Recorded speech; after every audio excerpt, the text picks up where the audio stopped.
Hello and welcome. With everything from civil war and a humanitarian crisis to Al-Qaeda's growing influence and pirates, what's the danger of the poorest country in the Middle East collapsing into a failed state? It seems everything is hitting Yemen at once. A 5-year uprising in the north intensified in August when government forces launched a new offensive against the Zaydi Shia minority, also known as Houthis, who are fighting against perceived Sunni discrimination. 150,000 people have been displaced by the fighting around Sada city, which has not had water or electricity for 2 months, and food is running out. But aid groups are encountering huge obstacles in providing humanitarian relief. The ongoing chaos has given Al-Qaeda a chance to strengthen its foothold in Yemen, and many are also worried about the influence of Iran, which has offered to negotiate between the rebels and the government. Meanwhile, thousands took to the streets of Aden this week to demand that southern Yemen regain the sovereignty it lost when the country was unified in 1990. So today we ask, what will it take to stabilize Yemen and keep the country united? Remember, you can join our conversation with your questions and comments. Log on to livestation.com/AJE. You can enter the chat room and take part, and we'll also take your phone calls on the show. Joining us today in Washington, D.C. is former U.S. Ambassador to Yemen, Thomas Krajewski, who served there for 3 years until 2007. He's now Senior Vice President for the National Defense University in Washington, D.C., and still an active duty Foreign Service officer with the U.S. Department of State. And from Sana'a in Yemen is abdul-ghani al-iryani, an independent political consultant who was educated in the United States. And I welcome you both to the show. And perhaps abdul-ghani al-iryani, if I could start with you there in Sana'a and ask, with all these problems and so much political and social difficulty and pressure, is Yemen becoming a failed state? Well, the term failed state does not really apply to Yemen. Unlike most other countries, we have not really completed the state building that would make Yemen a normal state. What we have here is a dysfunctional state that has chronically failed to deliver the services that are expected of it. If you apply the conventional term of failed state, Yemen would be a failing state. Well, I wonder, how do you see Yemen maintaining... actually doesn't apply. Okay, I was going to ask you, how do you see Yemen maintaining social stability, considering the growing insurgency in the north and the calls for secession in the south? Well, both the southern discontent and the war in Sada are symptoms of the general weakness of the state, and that needs to be addressed more than anything else. The existential challenge to Yemen is the economy. I think the root of problems in the south and the root of the war in Sada are largely economic.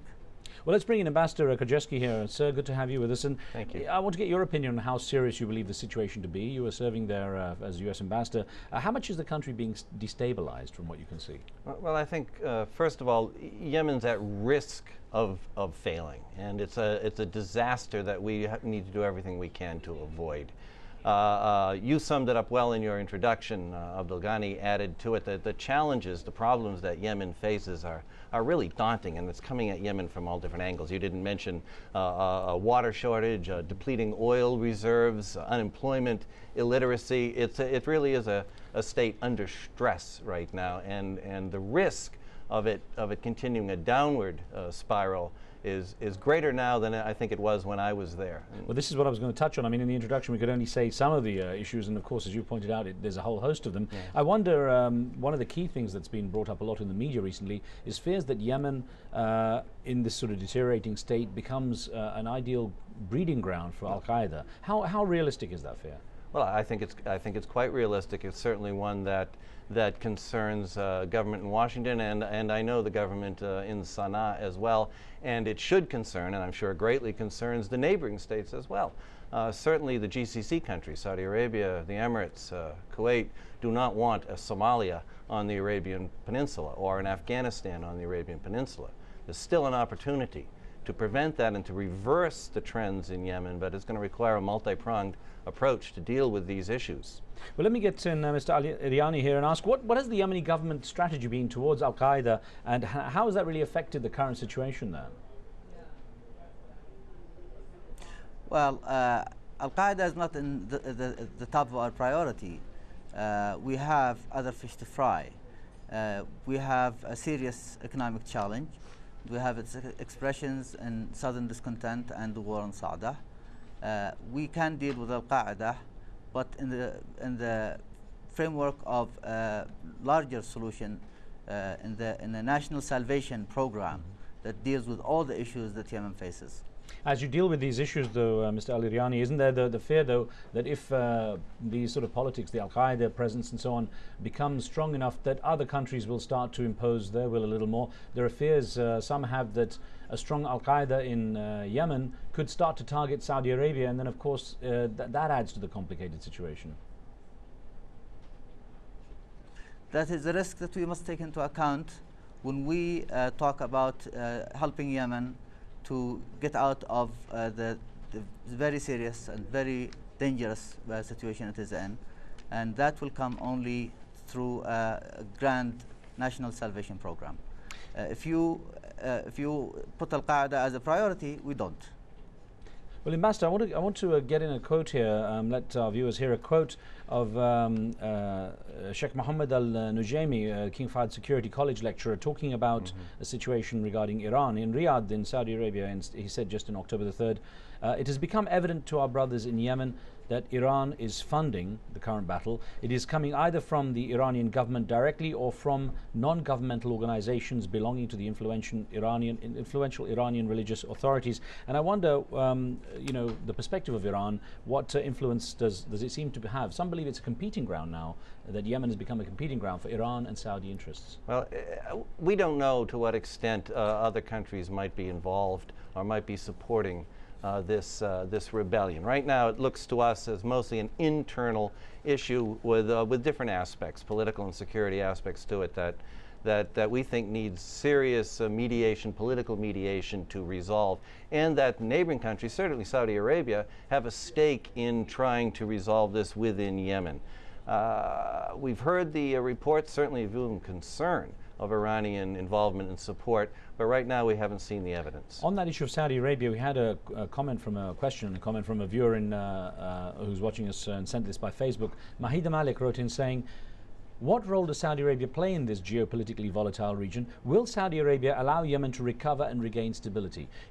From your perspective, what interest does Saudi have in Yemen's situation? Well, I think they should have every interest in Yemen's situation for some of the reasons I've just stated. The threat a failed Yemen would pose to Saudi Arabia.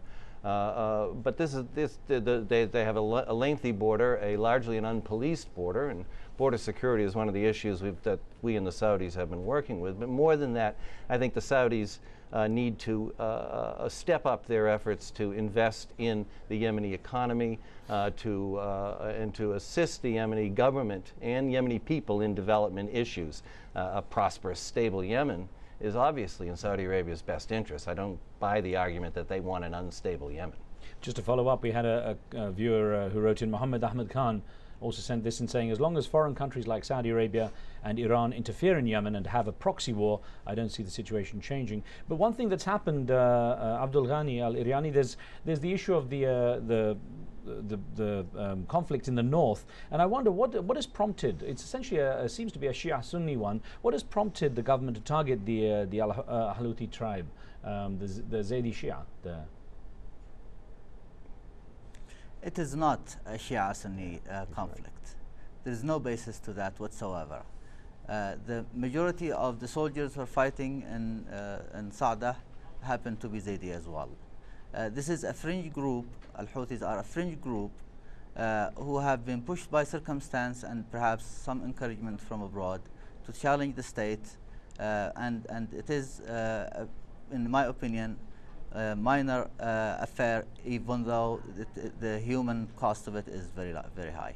Ambassador, do you see it also as something minor? It seems to have gone on quite a long time, and it seems that, as Mr. Abdul-Ghani has said, that the civilians seem to be the ones who are really suffering here. Right. And the president himself is Zaydi as well.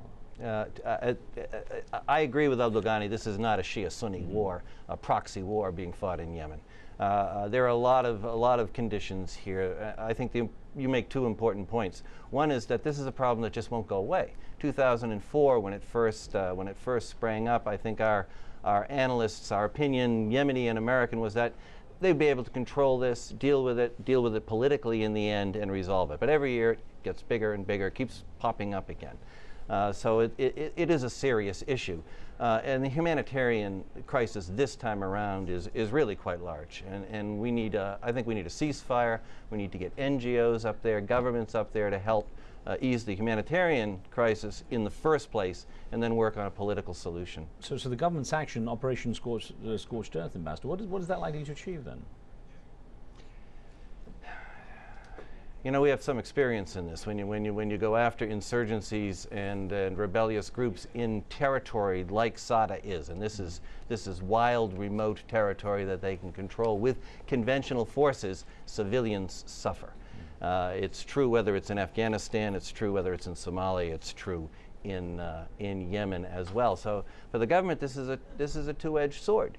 You know, to say you're going to scorch the earth means you're going to drive thousands of civilians out of their homes, and world reaction is not going to be positive.